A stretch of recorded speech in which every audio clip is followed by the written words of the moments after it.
listening to The Review on the OSG Sports Podcasting Network.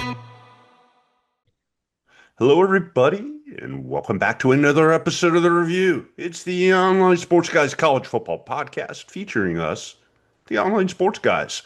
We have made it, guys, into the first full week of January. Yeah. What Lots of about things, it? lots of things happened since the last time we gathered. The college football playoff is down to 4 teams. We have portaling, and more portaling. Causing few some other- turtling. Some new faces in new places, and we're going to look ahead a little bit at what we can expect in the upcoming semifinal series. We won't call it the Final Four because the Final Four will be upset at us, Basketball folks might get mad and yank our football privileges. Yes. so we won't do that, even though we said Final Four multiple times. Final four teams.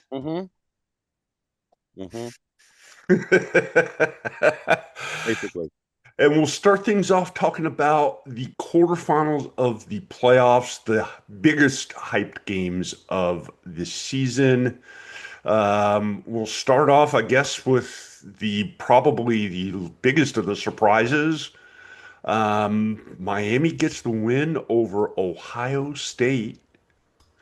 And it got Speaking more of portal, impressive. somebody needs a kicker. Yeah. Yeah. The irony was not lost on the Florida State grad amongst us. That was rough. I got to be honest, with Miami's past reputation of not performing to the moment, this one surprised me a little bit. Yeah. The one thing that's been driving myself included Buckeye fans nuts is the Ohio State's pace. Like in the second half, they came out with a different pace. They also altered the offensive line a little bit. But thinking you can just turn it on any time of the year, that came back to bite them. I also think that the whole rigmarole with the offensive coordinator heading out of town, and then last week they decided to have Ryan Day do it. That's not the time to get your first game as a OC in about 2 or 3 years. Nope. That's not the time to test that. And It showed. it showed a lot. Mm-hmm. They were still in that game, and it was still close. I mean, Oh, yeah. you nail that field goal, it's a different thing. That you could tell, you could just see the looks on people's faces on the sideline when he missed that. That poor kid. My heart goes out to him because he was already taking a lot of guff. Some moron put his personal information on the internet. Oh, that's fantastic. I did that like 2 weeks ago, so that it didn't exactly do a whole lot for his confidence, I imagine, going into this game. And then they had a kid from Ball State as his backup, and I'm wondering how bad he was at practice that they never gave him a shot. It's a good question. But props to Miami, they brought it. Both we sides knew of the this was ball, that gonna- line. Yeah, we knew this was probably going to be a defensive battle, and it was. When they knocked 2 fumbles off that running back and they both bounced straight to him, I'm like, fudge. That's probably something a little bit more colorful than that. Yeah. It's not much you can do. Miami's defensive line is outstanding. Yeah. The one thing that I continue to notice in this game is that, yes, obviously the net rushing yards for Ohio State was 45 on 24 carries. Like I said, They had -3 at halftime. yeah, and one of the early points that you notice is with that Miami front 4 and then the front 7, when Ohio State tried to go to the edges, the play gets strung out, and Miami's speed is not going to prevent. It's going to prevent you from turning the corner, and you saw that a lot where Miami's pushing the ball from Ohio State from sideline to sideline. Obviously, you're not getting positive yardage that way in the first place, but stringing the play out and clamping down on it to where Bo Jackson, had 55 yards rushing. C.J. Donaldson was the only other runner that had double-digit yards. And they did have a little bit of a success in the second half, making an adjustment and running a lot more counter runs. And going 12 with 2 tight ends to get that outside and give a cutback lane inside. Yeah. but it still wasn't enough at the end of the Should have day. made that adjustment earlier. Yeah. Yeah. And I'm still trying to figure out, how it was defensively that, Carson Beck only throws for 138 and 1, but what you end up doing is the biggest thing about Carson Beck is make him think. You have to make him think in these situations. You have to get after him, and you have to force his brain to work at 78 RPMs instead of 33 and a third or 45. Mm-hmm. And giving him time to think and also not keeping him in contain in key moments, you end up with, an 11-yard run was one of his longest. But once again, you've got to make Carson Beck think. And Ohio State's defense was not in a position to let that happen for whatever reason.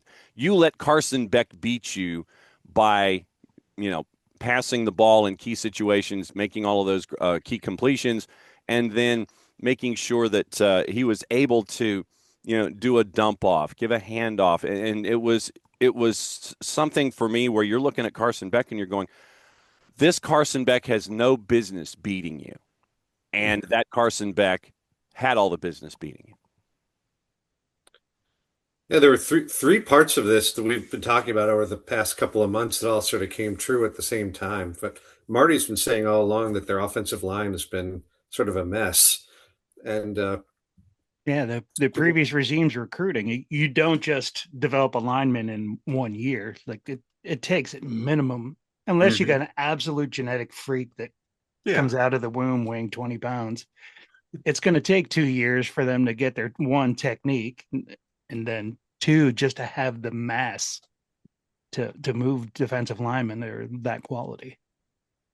Yeah, and they got away with it against most of the competition, but this athleticism, size, and speed of Miami is something, which is the second point, that they didn't run into much this year, and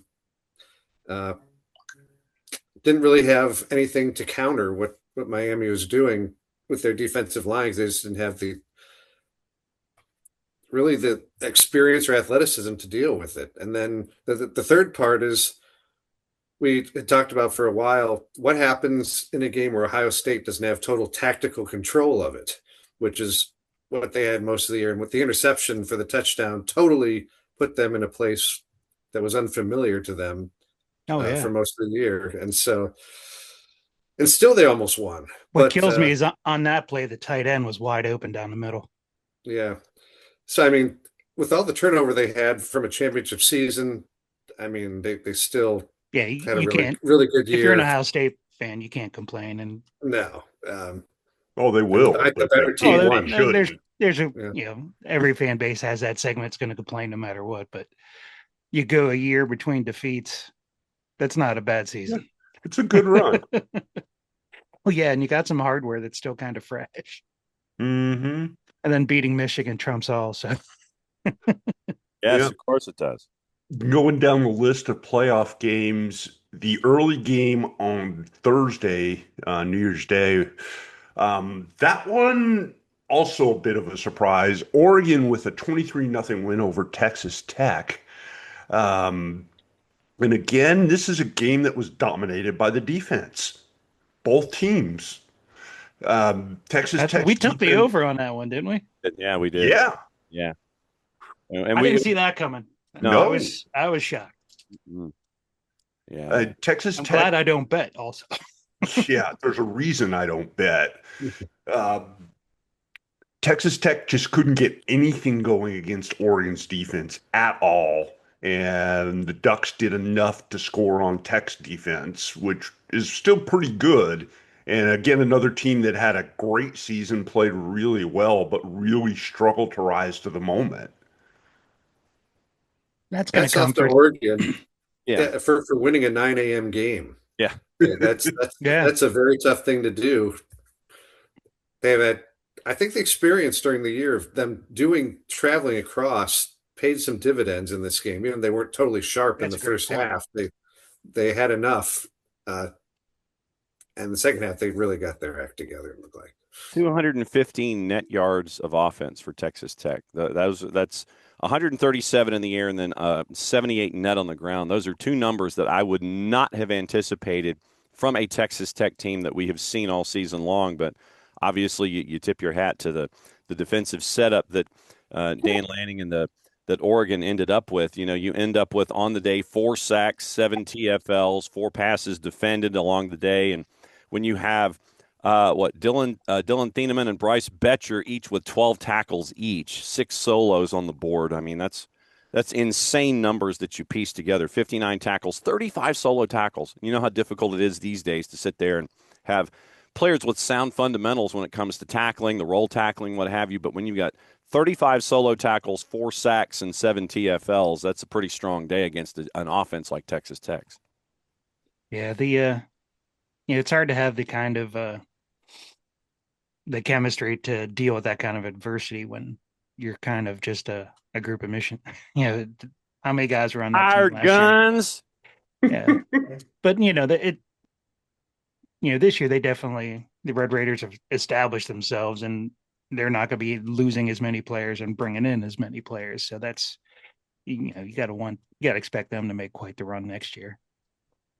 And with the proof of like how that they can get that going, that's going to be an attractive destination for the holes they need to plug. This week it opened up on Friday with some money, and money talks. Mm-hmm. Occasionally.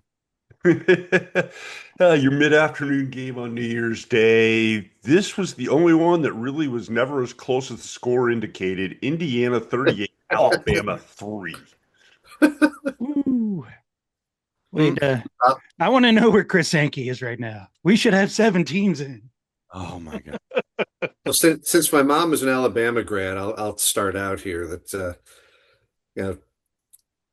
this Alabama team wasn't really even as good as the Gene Stallings version, much less a Nick Saban version. And I hope that going forward that's taken into account when the teams are picked, because they had a nice year winning in Athens, probably got them in, but this is an above average team that got really exposed by a team with no weaknesses, who just did what they did all year and just methodically dismantled Alabama, and who couldn't do anything about it. I mean, Sly, just go ahead and say it was an ass whooping. That's all right. Or curb stomping, or in whatever definition you want to use. Grab the belt. Signetti should have pulled his belt out, but not in the scary way that Michael Irvin was at the Cotton Bowl.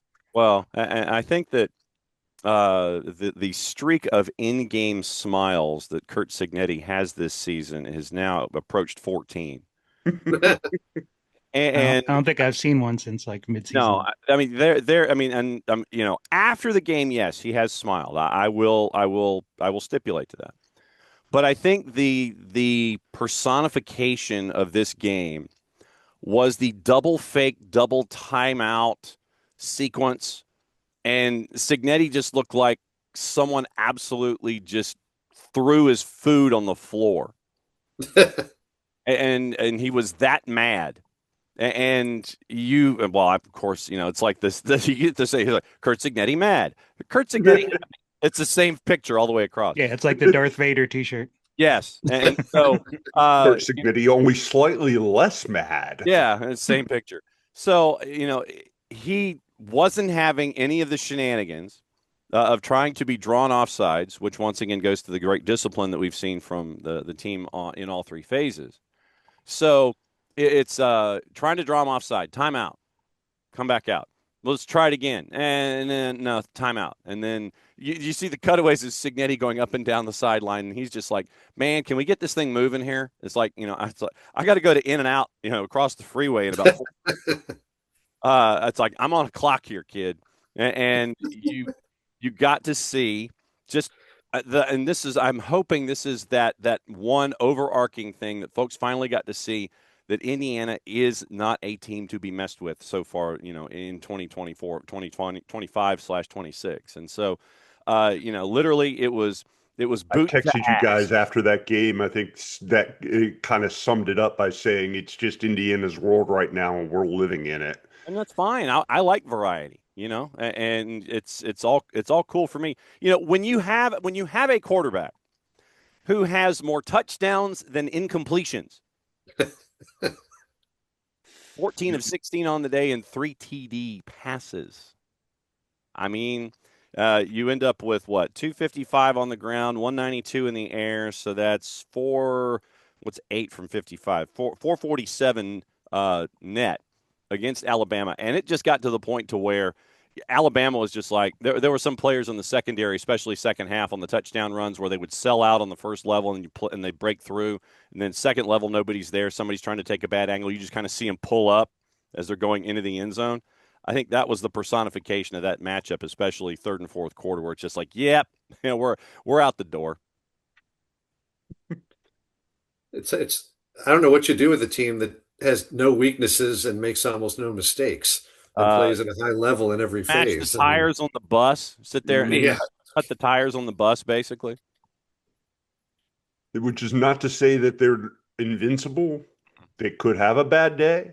They could have a day where Mendoza misses a couple of passes and all of a sudden. Look at the B1G title game. Yeah. They were mortal at points in that, but they found the way to win in the end. Mm-hmm.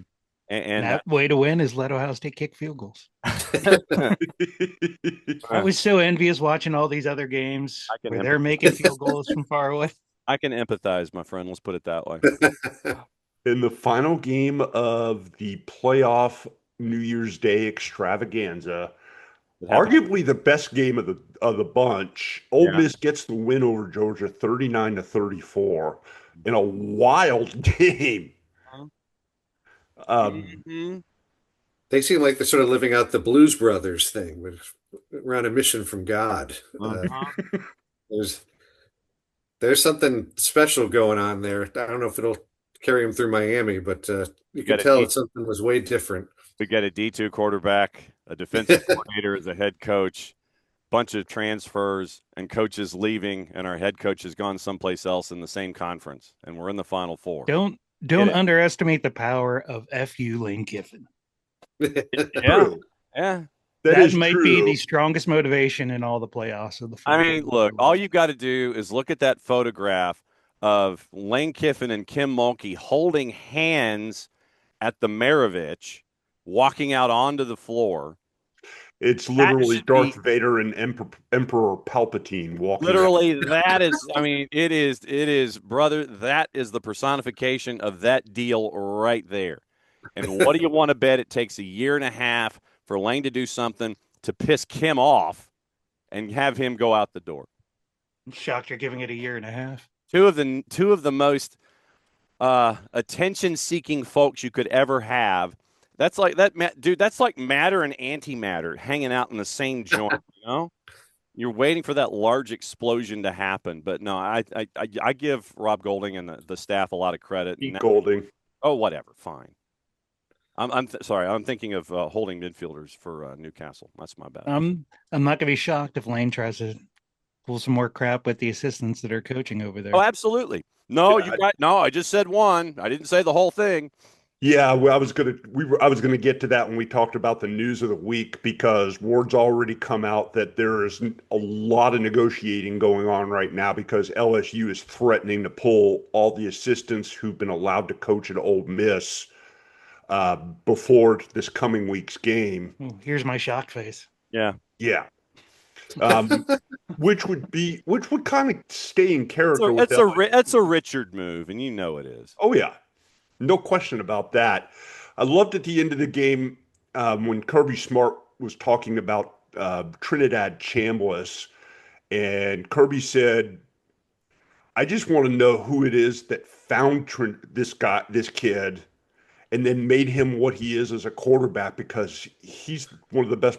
He came out of nowhere. If he'd listened to the X, he would know this." How many weeks have we had Rob Bentley, the play-by-play voice of Ferris State, on the show? Several. How many weeks do we cover Division II athletics on the X? A lot. If you'd listen, Bill, I didn't get an X out of you. If you'd listen and watch our shows, you'd know this. Ferris State is not Finlandia, okay? They're not. They're not. Yes, neither. You know, Fred Armisen is your offensive coordinator. Yeah. Who look, could have foreseen that he was going to come from where he came from to do what he has done at this level? if you apply what he did at Division II, and look, Ferris State is not your average Division II program. Ferris State, look, championship games they've won 4 championships in recent Yeah, memory. but John, the guy, he didn't even win the starting job coming out of camp. Well, that's what it was September 13th against Arkansas was the coming out party. So that was all of what three games. So, I mean, look, Lane Kiffin, to his credit, going into the situation, said I think it was going into week 0 that look, our backup quarterback might be better than our starting quarterback, and he was proven to be correct. If you find a quarterback, I mean, look, if you go to right now, if you go to West Florida, when you've got a record-setting quarterback there with our friend Caleb Nobles in Division II, it's where you find them, and if that athlete meets the skill set that you're looking for and you're confident they can translate, it doesn't matter, much like shingles, it does, you don't care where you find them, and it just doesn't matter where they come from if they fit your system. You have offensive linemen. Look, you can teach a big ugly how to do things in the trenches. You can find a linebacker that's got great ability, and they can be 1AA, Division II, whatever. In the portal, you're going to see a bunch of universities that you may not know about off the top of your head. But a winning pedigree and having a quarterback who was there to guide you to a championship game in his first year, to win a championship game in his second year, and then found in the portal and goes to the SEC and was better than the starting quarterback that was there to begin with, this really doesn't surprise me, the fact that they've run to this particular point. The fact he was a success doesn't surprise me. The fact that you've had this run has been a cool element of this. And there's the one drive in the fourth quarter where basically Trinidad Chambliss goes Leroy Jenkins and has those 3 plays in a row. I mean, literally, it was a YOLO drive. He is scrambling. He makes a completion for 15. The second play, he has to scramble all the way back to his 5-yard line, and he gets a completion out to the 40. And then the third one, where he is on the run, on the dead run to his right, and throws it 40 yards on a rope to get things downfield. That is stuff that doesn't matter what division we're talking about here. Doesn't matter. NAIA, D3, D2, 1AA, Division 1. That's an ability of a quarterback regardless of level, and you've got to tip your hat to Kiffin and his scouts who probably poured over Huddle and, had some kind of computer program or whatever. The fact that you found a Trinidad Chambliss, I give Lane Kiffin credit more than I do anything else in this. Look, he found somebody. What's up with the rest of you not looking in places like this? Mm-hmm. People are there. There's guys like that all over the place, all over the map. Mm-hmm. But sometimes you got to go look for them. A little effort goes a long way sometimes when you're trying to find a quarterback like Trinidad Chambliss. Michigan was right down the road, and they paid millions more for someone that wasn't as good. Oh, my God. Want to go through a couple of bowl games here, guys? Sure, why not? While we have the floor, Monday. Drew Messemaker goes to Oklahoma State. What a shock! That's again you're foreshadowing, John. That's a straight out spoiler. Yes.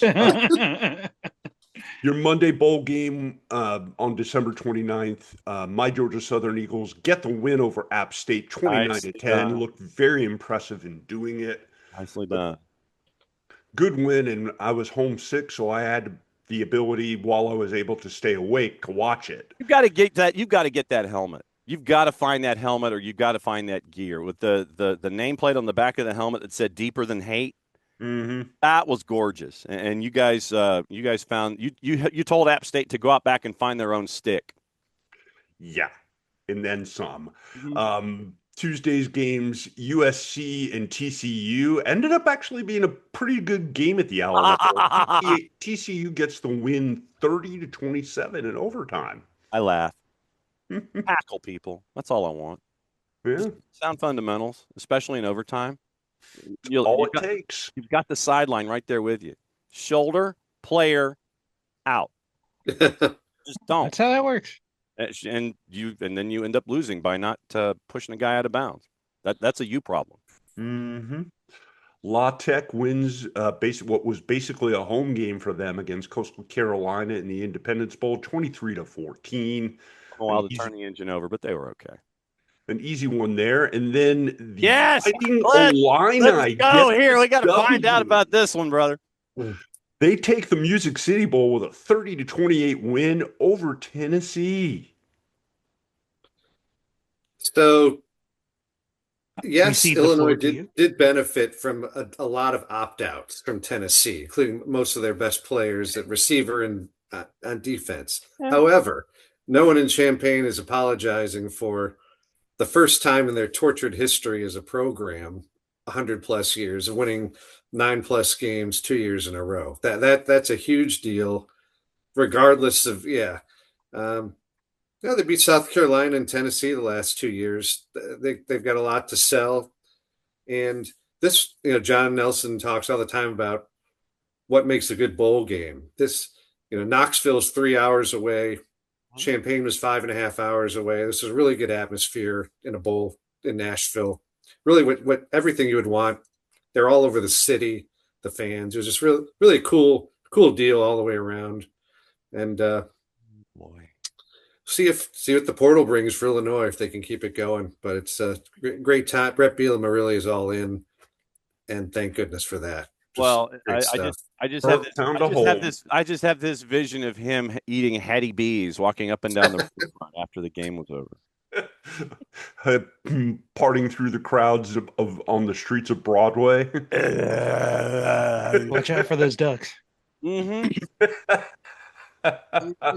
I mean, along with the college football playoff game on Wednesday, New Year's Eve, we had some regular games. The Cheez-It Citrus Bowl, Texas gets the win over Michigan, 41-27. Oh, Nice performance from Arch Manning.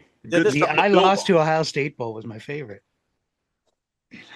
I mean, And Arch threw for went 21 for 34, 221 and a couple of touchdowns, and also ran 9 times for 155 and a couple of scores. Which Arch was on screen more though? yeah, really. Jesus.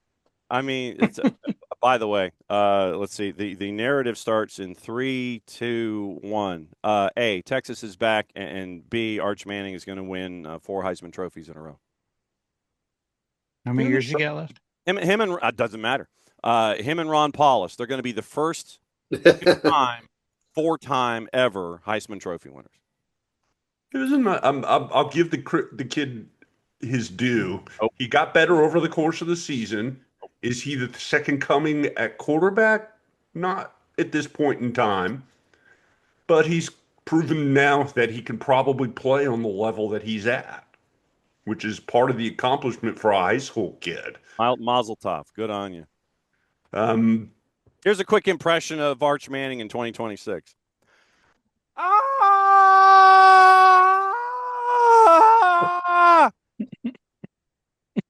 Okay. As he runs away from trying to be sacked every single week. That was my Doppler effect of a quarterback scrambling. That was what I got with Joey McGuire when FSU played Houston. Literally, that's all you heard was him screaming with this pass rush with Ed Oliver on a bad knee. That's all you're going to hear. Conversely, what's Bryce Underwood going to look like in year 2? Good Oh, question. boy. Yeah. Yeah, he's still got to be sore from that shot Hero Canoe put on him. Mm-hmm. One of my favorite names too. Canoe. Absolutely. The Big Ten dominance of the SEC continues when Iowa beat Vanderbilt 34-27 in the ReliaQuest Bowl.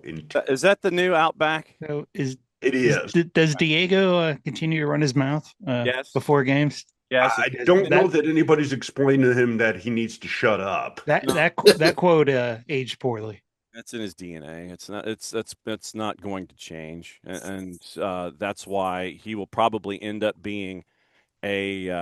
I'd never turn more on a player. Yeah. I know. Yeah, I used to like him till I heard him. Yeah, he arguably made the most dramatic heel turn of any quarterback ever. Yeah. And I mean, what you said about at the Heisman ceremony, then you continue to talk, and you continued not to become the winner in these situations. There might be a correlation there. I'm just guessing. The more you run your mouth, the more you lose. Yeah, direct proportionality Oh, there. hey, I mean, Yeah, look at that. I saw a social media post of somebody showing Diego Pavia Motors as where he's going to end up, at where his NFL career is going to put him. hey man, Stetson Bennett, but Stetson Bennett will be more successful at Stetson Bennett Kia in Blackshear, Georgia. And a good call by John Nelson taking the over in this game. Yeah, go Uh, figure. Iowa who, scored Yeah. 34. It's like, what yeah, have who would you have done? thought What have this? you done with this Iowa, sir? That's more than they scored in all last year, right? Yes, I Pretty mean, close. 34 total points. Vanderbilt could not stop them when they needed to. And When was the last time you said that sentence, Sly? the Chuck Long Iowa teams, I don't know. That's all I can think of. Unstoppable Iowa offense. C.J. Beathard. Oof. Oh, Hayden Fry. yeah, yeah, really. That's just I'm, good for Iowa for finding offense. Maybe it has to do with not having the number of Ferentzes on one staff being the number one. The less the less Ferentzes you have, the more offenses you find. I don't know. Yeah, they I just doubled like the- watching him eat Cheez-Its afterwards while Pavia's over there with his humble pie. And grow. Try to grow. More like Crow. Absolutely, yeah. And Yeah, the Iowa City Crow. I'm sure that was very gamey considering. Props at Cheez-It Bowl for some interesting Oh yeah, food selections there. yeah. Yeah. Want to talk about one more impressive performance before we go to break. Utah finished off the day with a 44-22 win over Nebraska. But And is it impressive when you beat Nebraska? the story of this game, John, Devin Dampier, the quarterback for Utah, 19 for 31, 310, and 2 touchdowns. He also ran the ball 19 times for 148 yards and 3 touchdowns. Yeah. Okay. Well, I mean that is definitely an offensive MVP performance. So what is that total? 458 of responsible offense there for And 5 touchdowns. And then who was quarterback for Nebraska? Wasn't the Mahomes cosplayer No, sitting that one? it was not. No, it was not Dylan Raiola. I don't believe. I think Dylan is. It was not. TJ Lateef is the answer to your question. Latifa. 15 and 28, 182, 1-1, and a QBR of 54.5. However, they do that math. But yes, the Raiolas. Dylan is currently in the portal, and his younger brother has pulled back his commitment to same university, and so you have. Amazing what happens when you unemploy another family member of his from the staff. Yeah, Dueling Raiola is now searching for a place to have their quarterbacking skills. Well, you could try to go back to one of the 4 or 5 colleges he was committed to prior to going to college. But Nebraska has Matt Rule at a high price tag for the next several years. So that's exciting. Yes, that is absolutely true. what were they? 7-6. Finished the season 7-6 after losing to the number 15 team in the country. So yes, Mazel Tov, you crazy kids, way to go. And salute to Texas State for getting a win in the Lockheed Martin Armed Forces Bowl, 41-10 over Rice. Good win. Game. Good win for G.J. Kinney. And that SMU gets the win over Arizona at the not the Will and Grace, but the Trust and Will Holiday Bowl. Jack and Will, it's Trust and Will instead. Just trust. Yes. Yeah, that was close too. Smoo held on, took out number 17 team. Yeah. And Blake Horvath and the Navy midshipmen with a bowl game win. They win the Liberty Bowl 35-13 over Cincinnati. Yes. Shitty game too. Your final embarrassment for the SEC was a Friday night loss by Mississippi State. Wake Forest 43, Miss State 29. Big game for Robbie Ashford, 303 yards passing and 3 touchdowns. It just means more. His 17th school where he's been a quarterback in college. Oh, no, I think Dylan Raiola, I think, is going to long pass him on that. And T.J. Finley. Yes. Yes. TJ Finley's played for every group of 6 school in the conference in I can't even spit it out. Never mind. The joke's not funny anymore because I can't say it. He's played for every Go 5 that has. This joke will come back in the second half. Yes, absolutely. And outside of Clemson, excellent postseason for the ACC. Oh, God. Yeah. Yeah, they showed pretty well. Um, Wow. Guys, what do you say we wrap up the first half of the show? We have talked long enough here about games that happen. When we come back in the second half of the show, we'll preview the college football playoff semifinals. We'll talk a little 1AA or FCS as they are currently known, Yeah, final man. action. And there's a few news and notes to talk about as well. All that more when we return with the second half of the review. You are listening to the review on the OSG Sports Podcasting Network. Please like and subscribe.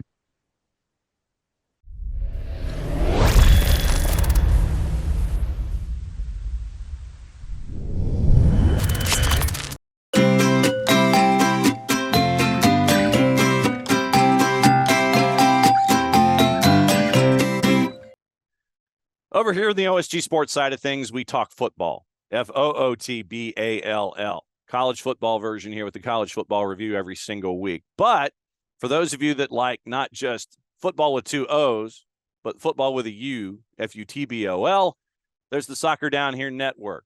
I'm John Nelson. I host the morning show on Soccer Down Here along with Jarrett Smith, Nick Alifi, Jason Longshore. And if you're looking for the best information when it comes to the world of soccer, based in the southeastern United States, but we don't leave anything off the table. 9:05 Eastern time until 11 whenever. Sometimes we go for a while. SDH Network morning show, soccer's morning show, Monday through Friday, plus all the live events we do. It is your place and your source for soccer that is based in the Southeast, but covers everything on the world. SoccerDownHere.net, the Soccer Down Here app, available iOS and Android through our friends at Spreaker. That's like speaker with an R in the middle. Spreaker, do a search for OSG Sports, do a search for Soccer Down Here. All the soccer content all in one place. It is the SDH Network and Soccer Down Here.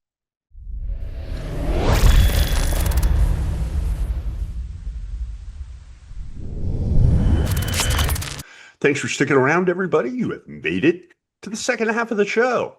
Guys, before we get into our semifinal picks, a few transfer portal nuggets to talk about here. Kentucky loses their quarterback. Cutter Boley will be leaving Kentucky after a fairly successful first season as a freshman. He will be heading to Arizona State. That one happening over the course of the evening. Random. We talked about some of the quarterbacks already in there doing Raiola, some of the other bigger name guys who are showing up. Cincinnati's Brendan Sorsby, he took a trip to Louisiana this weekend actually, and spent some time with our favorite coach Lane Kiffin. I still think I think that there's going to be, and this we do know already, that the staff that has hung over, and they might be hung over still, both literally and figuratively, in Oxford is making plays for players on that roster to make the move to LSU. Consider me shocked. I would anticipate that there's going to be a lot of conversation from those individuals and those in positions of power for said quarterback that we talked about in the A block to see if he will move over to LSU. So if I'm another quarterback in the portal currently, I'm not touching LSU until I find out what Trinidad Chambliss's future is going to be.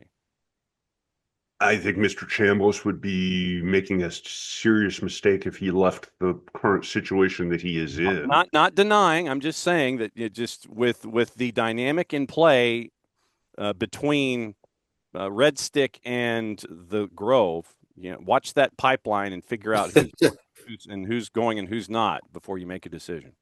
Not easy to say no to being a millionaire. Mm-hmm. Yeah, we mentioned in the first block, North Texas's Drew Mestemaker is North Texas no more. He follows his former coach out to Oklahoma State. Gives him a building block to start with. Yeah, Marty, do we know if Caleb Hawkins is following suit yet? I haven't heard anything yet, but I'm gonna not be shocked at all. I think they just kind of spacing out their announcements so they don't overshadow their teammates. Hashtag GMG. And John, your lovely bride should be excited. New quarterback making his way to Auburn. You're a funny man.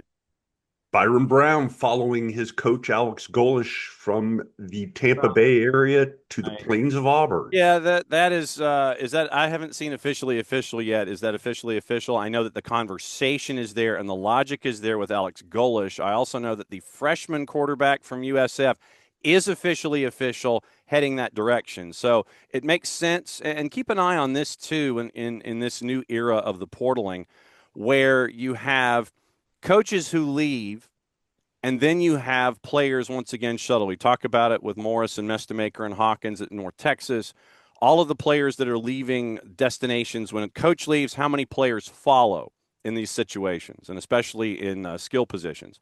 I don't know if Brown is officially official yet, but his understudy is, and so what Alex Golish is doing is very intriguing. You're setting up your own pipeline of a depth chart for your first year at a new gig. I want to know how many other schools are going to be doing stuff like that. Right now, that's a pretty smart play for Alex Golish, who is looking to get a starting quarterback and then have his understudy ready in his system going forward once Brown finally does graduate, if he does, in fact, make it to Auburn.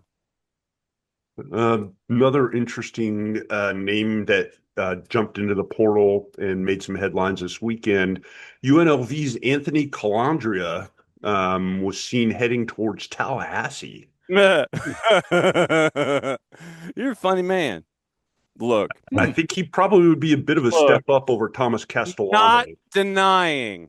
Not denying, but if you don't have the money for the buyout of your coach, what makes you think that they can find the money in their NIL budget, whatever it is, to bring in someone like Calandria and anybody else that they want to bring in for the portal? I just, look, I don't see it financially.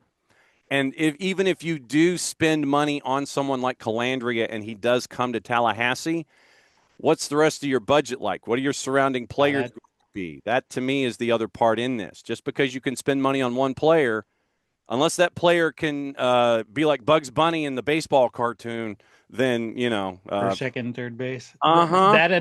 All that announcement leaking out is we're trying to keep our alumni happy and trying to get some money coming in. Mm-hmm. That we're making an effort. Accurate. Yeah, just walk over to the Capitol and try to divert some of the tourist tax money over to over. Don't be surprised, sir, if they. Yeah, but the thing is, literally, but if you try to do that, then if you go to the Gold Dome and do that, then you're going to anger folks at the University of South Georgia Gainesville campus and their boosters. You're going to anger folks who are at the University of Coral Gables and their boosters who have reps at the Gold Dome. You're gonna get folks mad who are at the Bouncy House in Central Florida. The folks at USF, you're going to get them mad. So you got to be careful about those kinds of things. It's like, So why would I vote for a guy who's going to approve funds for one school and not approve funds for his own school in his own district? Those kinds of things. Keep an eye on that. I mean. Yep, another interesting quarterback move. Old Dominion quarterback Colton Joseph signs with Wisconsin. Oh, God. Whoa. Saw Joseph play in person when he picked apart my Georgia Southern Eagles. Good football player. Not sure how he's going to translate to Wisconsin, a team that really didn't have much of anything at any position this past year. It's sort of a make or break play for if that's going to be Wisconsin's starter. They suffered with below average quarterback play this past year, so I hope they don't get it right. But it only takes a year to turn around now, though. Well, but that's the thing is like you could bring in Colton Joseph at Wisconsin, but if you don't surround him with supporting cast, that goes back to our Bugs Bunny argument again. You bring in one dude. Okay, cool. What's the surrounding cast? Then the supporting cast. Oh yeah, we forgot about that. We'll trust the folks that we have. Then Colton Joseph is going to be running for his life most of the year. Pretty good chance of that. A lot of other guys we could talk about. I saw Lincoln Keenholz from Ohio State sign with Louisville. That kid's a good dual threat guy. He was a 3-athlete star in high school. Yeah. Watch him to make a little noise next year. Do we know anything about folks like Levitt and Lagway yet? Last thing I was just about to bring up, Levitt. Levitt apparently had a planned trip going to Texas Tech, Okay.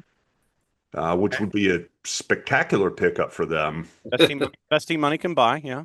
I mean, that's if they got to work on key positions and probably uh, speed on offense, or at least big uglies on offense to make sure that your quarterback stays upright.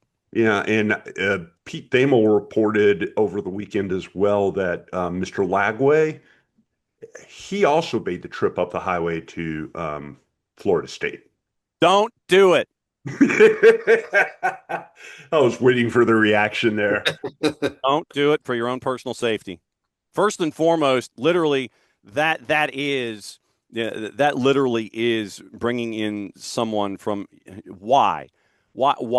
I mean, are you trying to do a heel move? Are you going to cut a heel promo right there at the fountain when you go right through the arches on the front of campus? I mean, literally, you sit there and you DX chop everybody when you sit there. You walk in the door. I mean, honestly, no, look, uh, the response from the alum base and you're bringing in somebody from there. I mean, you may as well just look. You may as well just bring in Carson Beck for F's sake. That's what you're doing. If you're visiting Tallahassee and you go to school at the University of South Georgia Gainesville campus or the University of Coral Gables, literally no. No. You're going there to recruit now. You're taking an OV on a portal from a rival school. Legitimately, that's like if Desperate times. But I He's mean, good enough for them, but he's good enough for us. yeah. He's leaving a rival school and he wants to come here. Yeah, no, that's not how this works. That's like saying. I'm kind of wondering who's paying the NIL money on that one. It's like I mean, legit. Who's paying for him to go there? No, under no circumstance. Look, you're going to have, if this was to in fact happen, A sarcastic NIL deal. It's only a matter of time. You legitimately would have so much hate watching if DJ Lagway goes to Tallahassee. You would have so much hate watching from inside the university itself and the alums and the student body. Literally, you would be rooting for your own implosion, and you would have no killers inside the house. This is what I'm saying. It's a call. The call's coming from inside the house. That's what this would be. So the answer is an emphatic no. Why is it fun when Florida and Florida State aren't good? Because we're some of the most overreactive folks that you would ever find. What's even more fun is watching them fall all over themselves face first to try to make themselves worse. We step on rakes as a hobby. just look, be Nancy Reagan in this case. Just say no. God. Goodness gracious. DJ Lagway to Tallahassee. Are you blanking kidding me with this? No. Danny Werfel to Tallahassee. No. Terry Dean. No. Doug John. No. That's what you're doing here. And you know that Steve Spurrier would be laughing his ass off the second this was to happen. Oh, he's already laughing now just by the idea that he went there just for a visit. Oh my God! Someone put a microphone in OBC's face. I'm just going to laugh the entire time at them. See, they can't win with their own quarterback. They got to recruit ours. Literally something like that. Want to also mention that sometimes you can go home again. Clemson bringing back Chad Morris to be their offensive coordinator. They need help. Yeah, that's roughly a decade after he left Clemson to pursue his head coaching dreams, which blew up in his face. Yeah. I mean, you go to where you're loved at this point, and Clemson needs help. And who knows? Maybe Chad's the CIW. Who knows at this point? He might be. He might be the coach in waiting for Dabo, because if the level of frustration is what we've seen what it is and it continues, then Chad might be the benefactor of that whole thing. Yeah, if that were to happen, that would be living and breathing proof that you could really fall up Yeah. after being a terrible coach. See Robert Petrino Esquire. Your offensive coordinator at the University of North Carolina. See Malzahn, comma Gus. Damn. DJ Tallahassee. Got to be kidding me with this stuff. Unbelievable. Just say no, Nancy Reagan. We should probably move on before John's blood pressure spikes. Like it hasn't already? Before? I don't know. I'm seeing a vein popping on his forehead. Dude, my heart rate's at 108. I mean, no. Just no. And he's not on a treadmill. No, I'm not. Guys, you want to talk a But little bit our offense is, I'll tell you that right now. It's like damn George Jetson in the close of the credits of their show every week. John, Phil's trying to save you. Yes, let me save you, please. Because we can talk college football semifinals here. Too late. The winner gets to go to the national championship game. And we're going to have a obvious first-time contender here. Miami and Ole Miss will be squaring off in Glendale, Arizona at State Farm Stadium Thursday, January 8th on the four-letter word. Miami 3.5 on that matchup. Miami 3.5, 52.5. Get-in price is $124 at the Snake in Glendale. Sly. That low.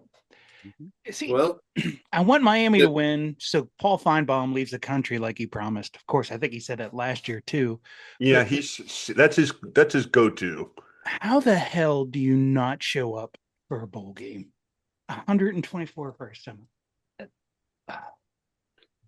Sly, go. Really interesting stories, obviously, in this game. Will Michael Irvin be on the sideline again? I think is a pressing question. For the belt, yes, yeah. His dealer's going to retire off this run. I mean, the Fiesta Bowl owes one to Miami after that debacle against Penn State 40 years ago. The hell they do. Yeah. But they pay Carson Beck a lot of money for this sort of moment, so we'll see if he's got it in him. And Trinidad Chambliss was not paid a lot of money relatively to be in this sort of moment. So who knows? This one is sort of up for grabs based on where it is and who's playing. Give me the points. 3.5, 52.5. I'll take the points and I'll go. Well, I don't know if they get to the 52.5 if they do. I don't think they do. I think the speed on defense pins in Carson Beck. I think that the lessons that were exposed in the last game for University of Coral Gables, Ole Miss picks up on in this one. See, I'm torn between keeping the SEC out of the championship game and how funny it would be to have Lane Kiffin get another bonus. Yeah, coaching. And the argument over whether his assistant coaches stay in Oxford for another 2 weeks or not continue. And then like the whole us being able to have a podcast about the subject of does he deserve a ring? I'm sure he'd go in the 4-letter and lobby for one. I'll guarantee you that. Oh God. Yeah, what also could easily happen is he lets the assistants stay for the semifinal game. Ole Miss wins, and then he pulls the rug out from underneath it. Oh, that'd be a Richard move for the final. That is the ultimate dick move. That would be a Richard move he would have at that point he would have totally embraced his inner Darth Vader. Well, I mean, he has shared hands with Kim Mulkey, so I mean anything is possible. Give me Ole Miss. I think Miami should win this game. I don't know that they will win this game. Give me Ole Miss. Ole Miss has got the story really going behind them. They've got the energy, and I cannot get enough of watching Trinidad Chambliss play quarterback on this big stage. Oh, yeah. So I'm going to take them for the win. Yeah, as like I said, under no circumstance can I say anything positive about the University of Coral Gables. So by default, I'm going Ole Miss. Uncle Nevin cannot save you this time. I mean, if I were to have to make a pick, I'd say Miami. Ooh. Yeah, I know. Sorry. I'm going to go Miami. Boo. Just to see Michael Irvin go ape shit. That got us the E rating. There you go. You get one. Mm-hmm. Your other semifinal matchup in beautiful Atlanta at the Chick-fil-A Peach Bowl. God's Chicken presents Oregon and Indiana Friday night on the four-letter word. I think this one's going to be a fun game to watch. Mm-hmm. Uh, It's a sucker total, too, at 46.5 right now. oh, they'll easily top that. Mm-hmm.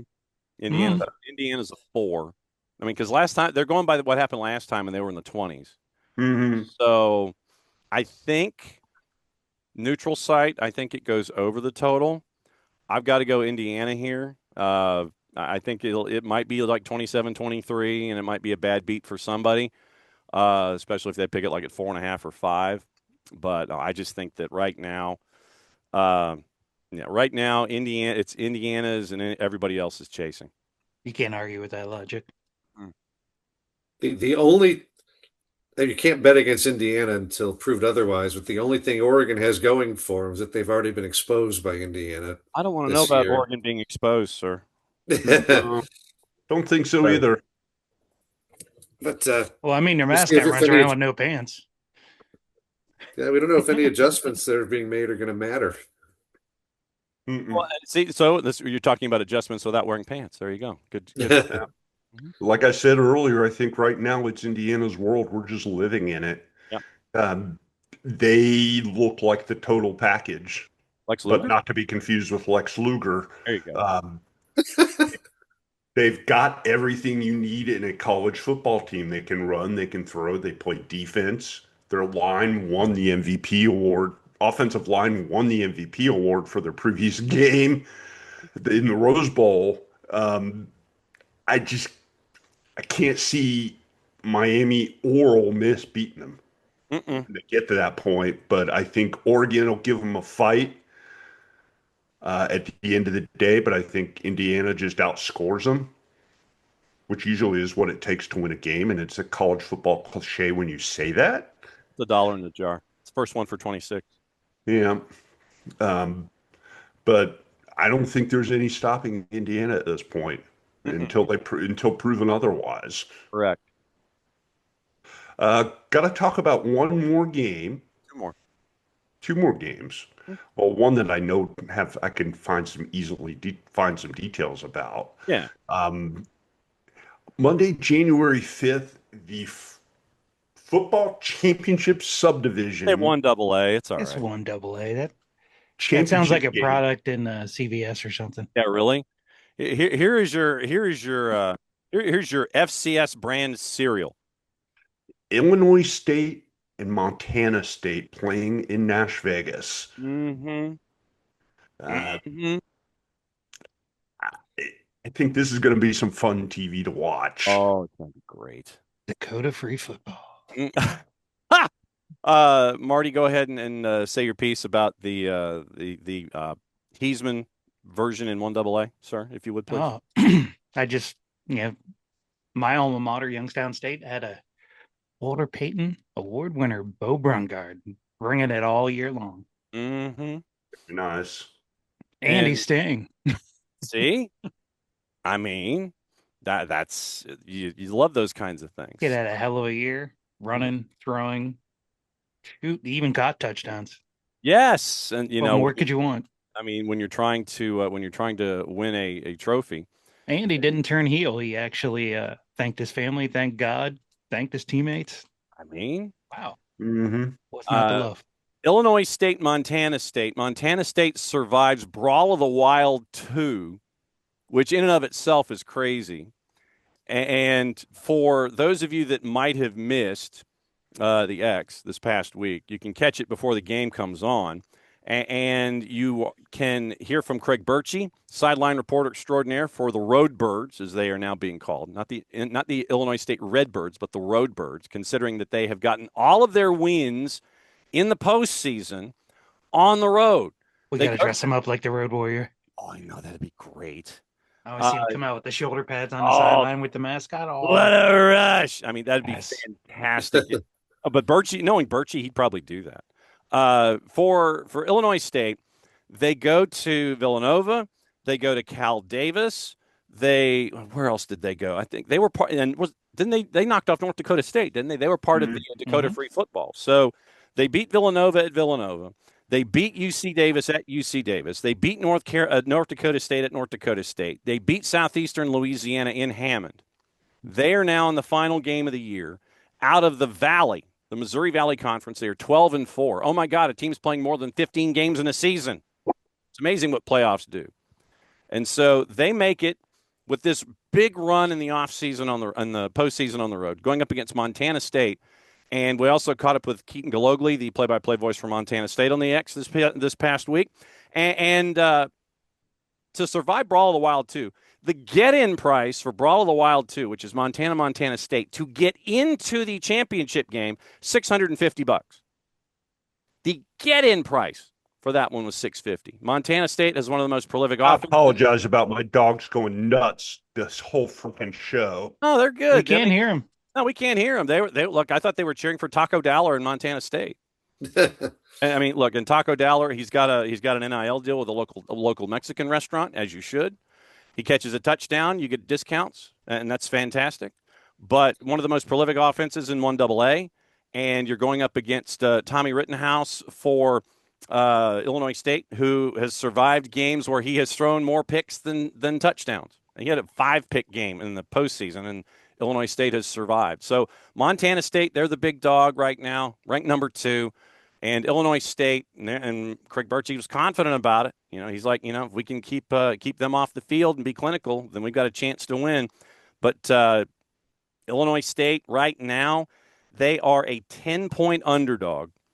And the total 56.5. Money line's got Montana State at a -410, Illinois State at a +320.